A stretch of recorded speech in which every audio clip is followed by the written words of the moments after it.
This one has a lot of implications. The Bengals are tied with the Ravens for the top spot in the AFC North. The Bucks only ahead by one game in the NFC South, and we just talked about the Panthers game a few games back. The Panthers are nipping at the Bucks' heels. Who comes out hungrier in this one, Tank?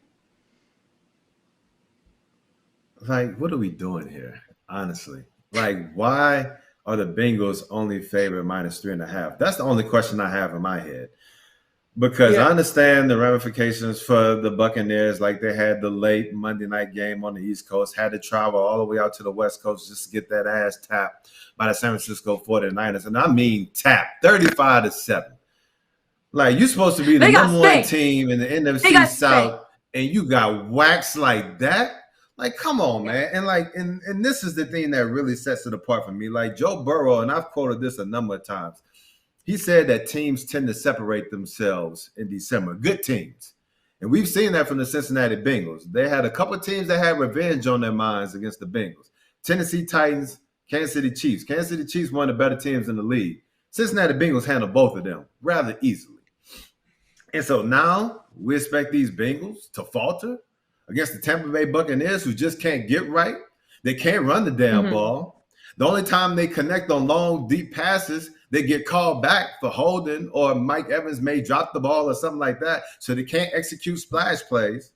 And now the defense is just giving up touchdown after touchdown after touchdown. Like they didn't turn over Brock Purdy last week. That's a rookie quarterback, Mr. Irrelevant, starting his first game. You can't get a turnover on him. Christian McCaffrey and that San Francisco 49ers offense rushed for over 200 yards against the Tampa Bay Buccaneers defense. And so you mean to tell me that that team is going to go up against one of the hottest teams? I don't care if you're playing at home or away, but that team is supposed to take on the Cincinnati Bengals and stay within striking distance? Like, hell no. Like, I don't know if the Tampa Bay Buccaneers are going to be able to score enough points on offense to make the total go over 44. But I know damn well the Cincinnati Bengals are going to, like, show their dominance over the Tampa Bay Buccaneers and cover -3.5. That's one damn thing I'm confident about. He's damn right. And I like that pick. The Bengals are scoring 25.8 points per game this year, 7th in the NFL. They're averaging 6.1 yards per play over the last 3 weeks. And you talk about the rushing yards that the 49ers had over the Bucks last week. Well, guess what? The Bucks secondary, they're not looking much better. They allowed 11.5 yards per completion last week in week 14. Now, Jamar Chase and T. Higgins are like, hey, I'm ready for that. Tampa Bay is 0-5 straight up in their last 5 against the AFC North. Do they have any shot here? I know Tom Brady, he always has a shot, Jared, but do they really have any shot against the Tampa Bay or against the Cincinnati Bengals? So I know I usually give you these really long-winded, analytically driven handicaps, and, maybe too long-winded. I'll make it really easy for you guys because this is literally all I wrote in my notes for this game. Bucks, old, tired, Bengals, young, hungry. Yeah. I think it's really that simple. They want to eat. And nom, nom, nom. And the matchups here, Cincinnati, I think, is better against the pass than I would have expected without Awuzie, who they lost their best cover corner early in the year. Lou Anarumo's done an unbelievable job scheming out really good offenses like Derrick Henry. And, we've seen them manage up very well against the Chiefs and, really good offenses this year. And I think this is a Bengals team that is starting to feel a lot of those playoff vibes that they felt last year, where good luck beating us. I don't care what the score is. I don't care what the opponent is. I don't care what their strength is. They've got swag, and they've got it in droves. Why? I mean, look no further than their quarterback. Goodness gracious. That guy drips swag. So there's not a lot to this besides I think the Bucks are trending down, and the Bengals are trending up, and the market's told you that. This line opened Bucks -5 over the summer, and now it was 2.5 last week. You saw the results. Beat down in the Bay Area.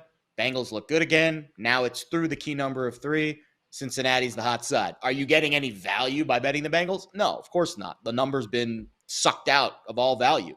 But you want to bet the Bucks right now after what you've seen? No. I don't care how much value in the world is out there for Tampa at 3.5. You can't get me to bet on the Bucks at this point. no shot, no chance. Absolutely. And also, Tank, just so you know, because you weren't on our Let's Bet It show this morning, Jared at 10:07 a.m. on December 15th said that he thinks that the winner of the Super Bowl this year is going to be the Cincinnati Bengals. I said that as a bold statement, my friend, but I kind of back Yeah. it. How do you feel about Jared's statement at 10:07 a.m. Eastern time? Like, all you have to do is just pull up a clip of Joe Burrow answering any damn question. And it's hard not to choose the Cincinnati Bengals. Like, I just saw him today, and people were like talking about like how people, say that he reminds them of Tom Brady. He was like, Tom is Tom and I'm Joe. He was like, I feel like I So don't just cool. do one thing well. I just do a lot of things really well. And I just try to get better and do whatever it takes to help my team win. And like he says it in a way where, I mean, he's not lying. Like, it may sound cocky as hell, but he's not lying because he's telling the damn truth. And that's what I love about Joe Burrow. And that confidence, that swag drips down to the entire team. They have one of the better wide receivers in Jamar Chase. T. Higgins and those guys. That's what I will also wanted to see. T. Higgins had a limited practice yesterday. Tyler Boyd, who has the finger, he had a limited practice yesterday. So as long as those guys are practicing and trending towards playing, I think that they're going to smack down the Tampa Bay Buccaneers and give everyone that they're matching here in December and January a fight. They're going to be a damn tough out on their way to the Super Bowl. Yeah. Chiefs better not lose. Talk about if the Chiefs lose, the Bills lose, that AFC 1 seed is not locked up yet. You do not want to go through Cincinnati. Yeah, the Bengals play the Bills in 2 weeks, Tank, and they've already beaten the Chiefs. They need the Chiefs to lose one game down the stretch, and I don't know if it's going to happen. And then they need to beat the Bills in 2 weeks, and the 1 seed is not out of the question yet for Cincinnati.